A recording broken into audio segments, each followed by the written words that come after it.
11th class बेटा आज next topic कर रहे हैं डेट इज बर्नौलीज थ्योरम। इसकी डेफिनेशन है पहले, it states that total energy के जो पार्ट्स हैं, pressure energy, potential energy and kinetic energy of an incompressible and non viscous fluid in steady flow through a pipe remains constant throughout the flow provided there is no source or sink of the fluid along the length of the pipe। तो क्या है कि जो तीनों energies का sum है, that is pressure energy, potential energy and kinetic energy, इन तीनों का सम जो है वो कांस्टेंट रहता है। तो कल हमने किया था pressure energy per unit mass P over rho, आगे potential energy per unit mass and kinetic energy per unit mass, इन तीनों का जो सम है which is equal to constant, and this equation is called Bernoulli's theorem. अब इसको prove हमने करना है, तो प्रूव करने के लिए आप इस डायग्राम को कंसिडर करोगे।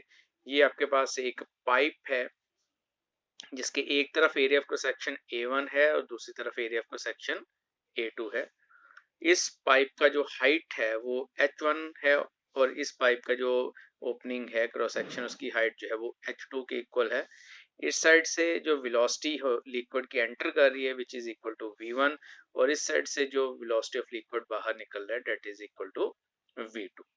अब इसके बाद नेक्स्ट हम कंटिन्यूटी इक्वेशन की बात करेंगे जो हमने कल किया था। कंटिन्यूटी इक्वेशन किसके बराबर है? A1 V1 rho is equal to A2 V2 rho, और ये m के इक्वल होता है, m mass.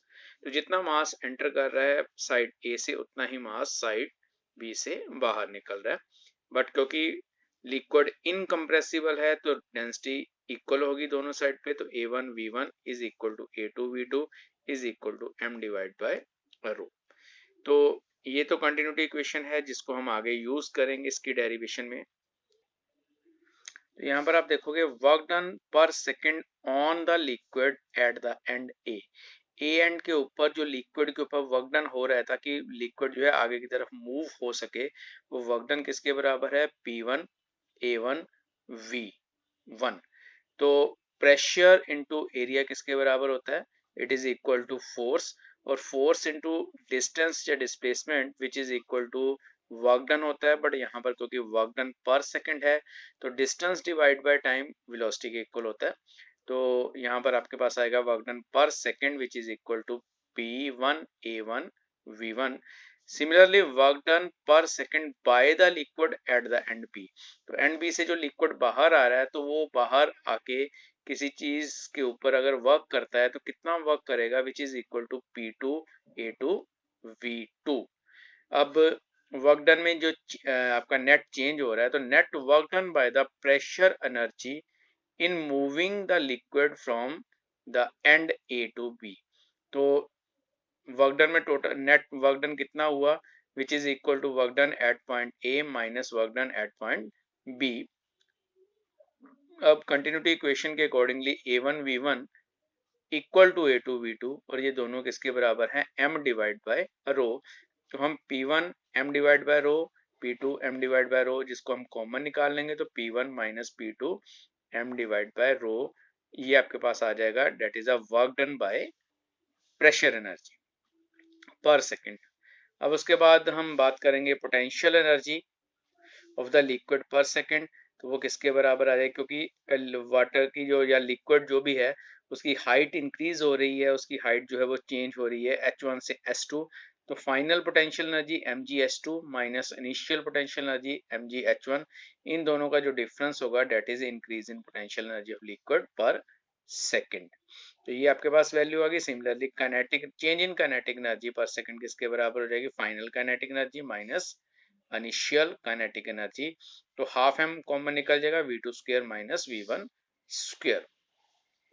Now according to the work energy conservation principle, the work done by the pressure energy is equal to increase in potential energy plus increase in kinetic energy।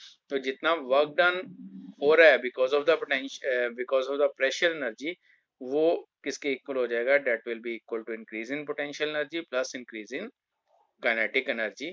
तो ये work done हो गया आपके पास इस side पे, potential energy का increase, kinetic energy का increase.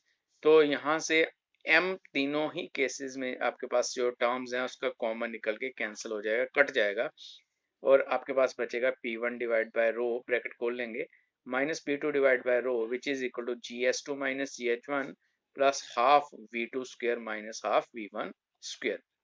हम क्या करते हैं, V1 वाली या जो 1 वाली सारी टर्म्स हैं उनको एक साइड पे ले आते हैं और 2 वाली टर्म्स जो है वो दूसरी साइड पे ले जाते हैं, तो P1 ओवर रो प्लस ये आपकी टर्म इस साइड पे आ जाएगा GH1 प्लस ये वाली term plus half V1 square is equal to P2 over rho plus GS2 plus half V2 square.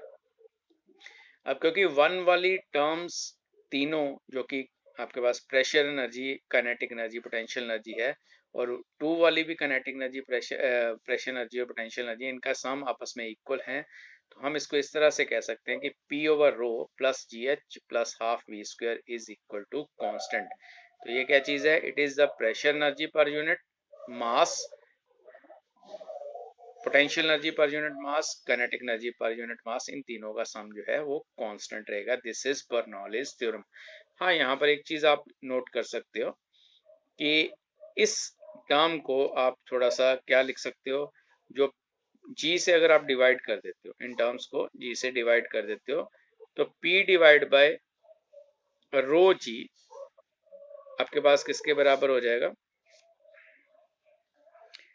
Pressure head, और H किसके बराबर हो जाएगा, ग्रेविटेशनल हेड या एलिवेशन हेड, और आप V square divide by 2G उसको हम बोलेंगे वेलोसिटी हेड। ये तीनों टर्म्स के नाम हो गए। फर्स्ट टर्म जो है divide by G, pressure energy per unit मास को अगर आप G से डिवाइड करते हो तो उसको प्रेशर हेड बोलते हैं। हाइट H जो है उसको हम एलिवेशन या ग्रेविटेशनल हेड बोलते हैं, और जो velocity square divide by 2G है उसको हम वेलोसिटी हेड बोलते हैं। इस चीज को आपने बेटा याद रखना है। तो ये बर्नौलीज थ्योरम यहीं पर खत्म हो गई है। अगर हम बात करें लिमिटेशंस ऑफ बर्नौलीज थ्योरम, तो इसमें क्या लिमिटेशंस हैं, तो जो हमने अयम्पशंस यहाँ पर कंसीडर की हैं उसके अकॉर्डिंगली जो है यहाँ पर जो आइडियल केस में इक्वेशन आपके पास आई, बट रियल टाइम में कुछ डिफरेंट वैल्यूज होती हैं जिस वजह से यहाँ पर कुछ चेंजेस रह जाते हैं। तो वो क्या है, the above equation has been derived by assuming that velocity of every element of the liquid across any cross section of the pipe is uniform. तो जो एक क्रॉस सेक्शन के ऊपर जितने भी पॉइंट्स हैं उन सबकी वेलोसिटी हमने, जैसे पॉइंट ए जो है, ए सरफेस के ऊपर हमने सबकी वेलोसिटी V1 के इक्वल मानी ऊपर, नहीं और नहीं, पूरे सरफेस के ऊपर। सिमिलरली जो बी सरफेस था उसके ऊपर हमने वेलोसिटी V2 के बराबर मानी, बट एक्चुअल में जो है वेलोसिटी थोड़ी सी कम ज्यादा हो सकती है क्योंकि सेंटर में वेलोसिटी ज्यादा होती है और साइड्स में जो वॉल के साथ का पार्टिकल्स होते हैं वहां वेलोसिटी थोड़ी कम होती है।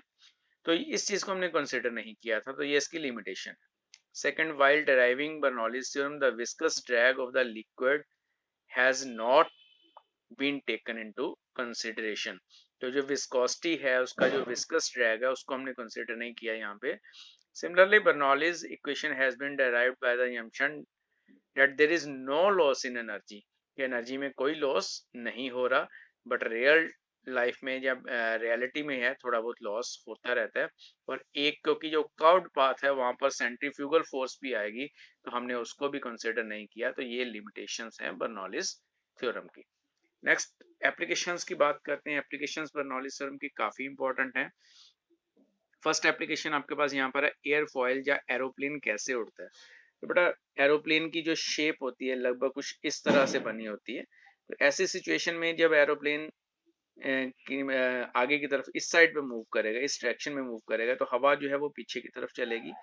तो नीचे वाली साइड से जो है आपकी एयर जो है वो स्ट्रेट चल रही है, जबकि ऊपर वाली साइड पे एयर जो है वो कर्व हो जाती है because of the shape of the aeroplane. तो ऐसी सिचुएशन में ये जो लाइन ऊपर से जा रही है इसको ज्यादा पाथ कवर करना पड़ता है, बट जितना टाइम नीचे वाली हवा को इस जगह से इस जगह तक पहुंचने में लगता है उतना ही टाइम यहाँ पर भी ऊपर से होकर पहुंचने में लगेगा। तो सिंपल सी बात है कि अगर डिस्टेंस ज्यादा और टाइम इक्वल है तो ऊपर वाली एयर को ज्यादा वेलोसिटी के साथ चलना पड़ेगा, और अगर वेलोसिटी ऊपर वाली साइड पे ज्यादा होती है तो अभी हमने बात की कि प्रेशर, पोटेंशियल एनर्जी और काइनेटिक एनर्जी तीनों का सम कांस्टेंट रहता है। बट अगर ऊपर वाली साइड पे वेलोसिटी ज़्यादा हो जाती है, तो इसका मतलब ऊपर वाली साइड पे प्रेशर को कम होना पड़ेगा, कि दोनों में से जो 3 चीज़ें हैं उनका जो सम है, क्योंकि हाइट में तो ज़्यादा डिफरेंस नहीं रहेगा, तो तीनों का जो सम है वो इक्वल होना चाहिए। दैट्स वाई कि ऊपर प्रेशर कम हो जाएगा, नीचे प्रेशर ज़्यादा है, तो ये जो एरोप्लेन है या एयरफॉयल है, ये ऊपर की तरफ कम प्रेशर की तरफ जाना शुरू हो जाता है। तो इसी तरह से एरोप्लेन उड़ते हैं। उसके बाद नेक्स्ट है, आपके पास स्प्रेयर होता है। जैसे स्प्रे किस तरह से करते हैं उसमें, तो आप इस स्प्रे को नोट करो यहाँ पर। इसमें क्या हो रहा है कि पीछे से जो एयर ब्लो करते हैं हम, उसको किसी भी बैलून के साथ कर सकते हैं, बबल के साथ कर सकते हैं। तो ऐसे सिचुएशन में क्या होता है कि जब एयर ऊपर से फ्लो करती है, तो एयर की वेलोसिटी इंक्रीज करती है। जब एयर की वेलोसिटी इंक्रीज करती है, तो उस पार्ट में क्या होगा, प्रेशर कम हो जाएगा। जब प्रेशर कम होगा, तो नीचे का जो आपके पास लिक्विड है, हाई प्रेशर पे है, वो कम प्रेशर की तरफ ऊपर मूव करना शुरू कर जाता है। तो इस तरह से कुछ और भी बड़ा एप्लीकेशंस हैं, ये आपने पढ़ लेनी है। सारी एप्लीकेशंस बड़ी अच्छी एप्लीकेशंस हैं, इंटरेस्टिंग एप्लीकेशंस हैं, जो हमारी डेली लाइफ में यूज होती हैं, which are based upon the Bernoulli's theorem. तो इतना बड़ा आपने काम आज करना है, अच्छी तरह से इसको लर्न करना। बर्नौलीज थ्योरम बहुत बहुत इंपॉर्टेंट है, मैं पहले भी बात कर चुका हूँ। तो इसको अच्छी तरह से आपने लर्न करना है, समझना है। कहीं पर भी कोई डिफिकल्टी हो तो मुझसे बात कर लो।